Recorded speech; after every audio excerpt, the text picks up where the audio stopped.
एक राजा होता तुमच्या आमच्यासारखा. त्या राजाला 4 राण्या होत्या.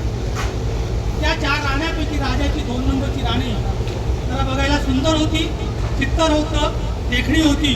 तो राजा तिला नेहमी घेऊन फिरायचा. एके दिवशी तो राजा रथातून त्या राणीला घेऊन फिरत असताना समोरून तथागत आणि त्यांचा भिक्खू संघ येतो. राजाने तथागतांना पाहिलं, रथातून उडी मारली, पळत पळत तथागतांकडे गेला. राजाने उडी मारली म्हणून त्या राणीकडे उडी मारली, ती पण त्याच्या मागे पळाली. तथागतांकडे राजा गेल्यानंतर त्याने वंदन केलं. त्रिवार पंचांग प्रणाम केल्यानंतर तथागतांनी त्याला आयु वन्नो सुखम बलम 4 प्रकारचा आशीर्वाद दिला. त्या राजाने खरं उठून जायला पाहिजे होतं, कारण तथागतांनी त्याला आशीर्वाद दिला होता. पण तो राजा आपल्यासारखा तो तथागतांना म्हटला, भंतेजी ही माझी 2 नंबरची राणी. तथागतांनी काही विचारलं नव्हतं तुला किती राण्या आहेत, किती काय. याने स्वतःहून बोलला ही माझी 2 नंबरची राणी. तथागतांना थोडं हसू आलं. त्याने त्याला तिकडं बोलवलं, थोडा इकडे सरळ. त्याला विचारलं तुला किती राण्या आहेत. त्याने सांगितलं 4. मग तुझं वय किती. त्याने सांगितलं 50. समजा म्हणे हा तुझं वय 50 आहे, 30 वर्षाने तू मरणार आहे असं समज. म्हणे बरं वयाच्या 80व्या वर्षी तू मरशील, 30 वर्षे तुझ्याकडे आहे. बरं म्हणे तू ज्यावेळेस मरशील त्यावेळेस तुझ्या जो 4 राण्या आहेत, त्या 4 राण्या तू मरताना तुझ्याबरोबर मरतील असं तू त्यांना विचारून मला सांग. हा म्हणे सगळ्याच मरतील, मी मेल्यावर 4च्या 4 मरतील. तथागत म्हटले नाही, तू विचारून ये. नाही नाही म्हणते जी म्हटलं बंगले फ्लॅट आणि सगळं केले, मी मेल्यावर मरतील. तथागत म्हणे हा तुझा भ्रम आहे, तू विचार कर आणि जाऊन विचारून मला सांग. मोठ्या आनंदाने पहिल्या पत्नीकडे गेला. ती मेकअप करत होती, सुंदर. तिला हा भेटला, राणी माझं वय 50. ती म्हटली हो, पुरुषाचं वय बायकोला लवकर कळतं, तुम्ही काय वय सांगू नका मला, तुम्हाला काय बोलायचं तेवढं बोल. म्हणे मी 50 वर्षाचा. म्हणजे हो ना, माहिती आहे ना. म्हणे मी 30 वर्षांनी मरणार. हो मरा ना, तुम्हाला कुणी अडवलं. तुम्हाला मारायचं आहे तुम्ही मरा, माझं काही ऑब्जेक्शन नाही. तुम्ही तिकडं आणि मी इकडं, विषय संपला. राजा खालीच बसला.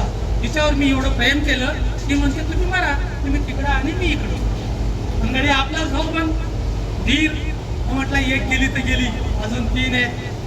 75% रिझल्ट आपल्या हातात आहे, 25% फेल. दुसऱ्या नंबरच्या 2 राणीकडे गेला. जी सुंदर होती, जी देखणी होती, तिच्याकडे गेला. आणि तिला याने सेम कॅसेट वाजवली. राणी माझं वय 50, मी 30 वर्षांनी मरणार, मी मरताना तू मरशील का. राणी हसली.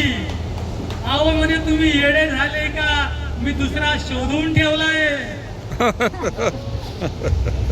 राजाचा भीतीच वाढला आणि पटकन खाली, पटकन 2 मिनिटं स्थिर झाला. पण गडी उंज्या दिला, आपण जाऊ केलं. तो 2 गेल्या तर गेल्या काय, कारण पोटगेपणाला मर्यादा नसतात. तो म्हटलं 2 नाही म्हटलं ना की मग तिला दुसरा शोधून ठेवला, काही फिकीर नाही. 3ऱ्या राणीकडे गेला. तिला सेम कॅसेट वाजवली. आणि माझं वय 50, मी 30 वर्षांनी मरणार, तू माझ्याबरोबर मरशील का. ती म्हणे मी मरेल, पण तुम्ही जर मेले ना तुम्हाला फक्त स्मशानभूमीपर्यंत नेईल आणि दुसऱ्या दिवशी राख सापडायला जाईल. तुम्ही खरंच जळाले का नाही जळाले, तुम्ही खरंच मेले का नाही मेले, हे मी बघायला येणार. पुढचं तुम्ही बघून घ्यायचं, मला माहिती नाही. गडी परत व्हायला लागला. शेवटी होती एक शेवटची 4थी, तिच्याकडे गेला. तिला सेम कॅसेट वाजवली. ती म्हटली अहो मृत्यू अनित्य आहे, प्रत्येकाला येणार आहे. तुम्ही मरणार, मी मरणार, पण माझी तर इच्छा अशी आहे तुमच्या बरोबरच मरावं, तुमच्या बरोबरच यावं. माझ्याला आनंद झाला. आणि तसाच पळत तथागतांकडे गेला आणि ही कॅसेट परत वाजवली. तथागत म्हणे परत सांग. म्हणे पहिली काय म्हटली, म्हणे तुम्ही तिकडं मी इकडं, पहिली राणी. दुसरी काय म्हटली, मी दुसरा शोधून ठेवला आहे. म्हणजे 3री काय म्हटली, तुम्हाला मसनकाईपर्यंत नेईल. आणि 4थी म्हटली, मी तुमच्याबरोबर येईल. म्हणजे याचा अर्थ कळाला का तुला. हे प्रतिकात्मक आहे, वस्तुस्थिती काय आहे राजामध्ये नाही. आणि अजून पुढे सरकला माईक.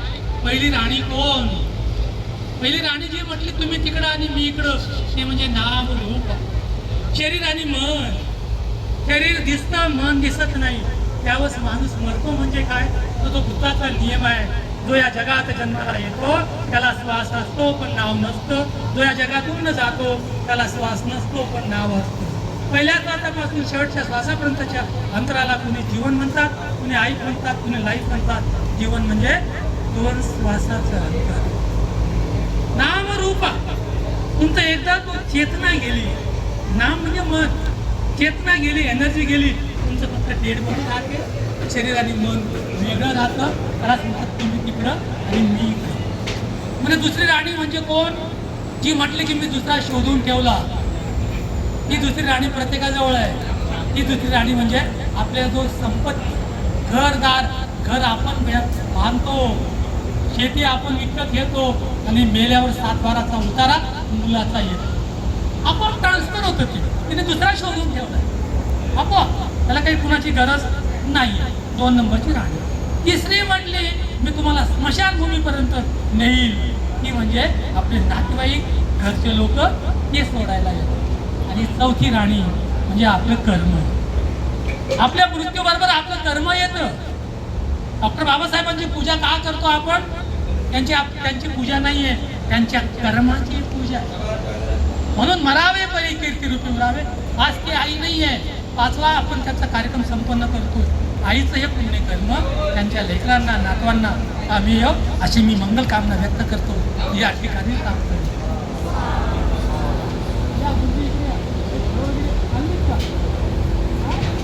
धन्यवाद.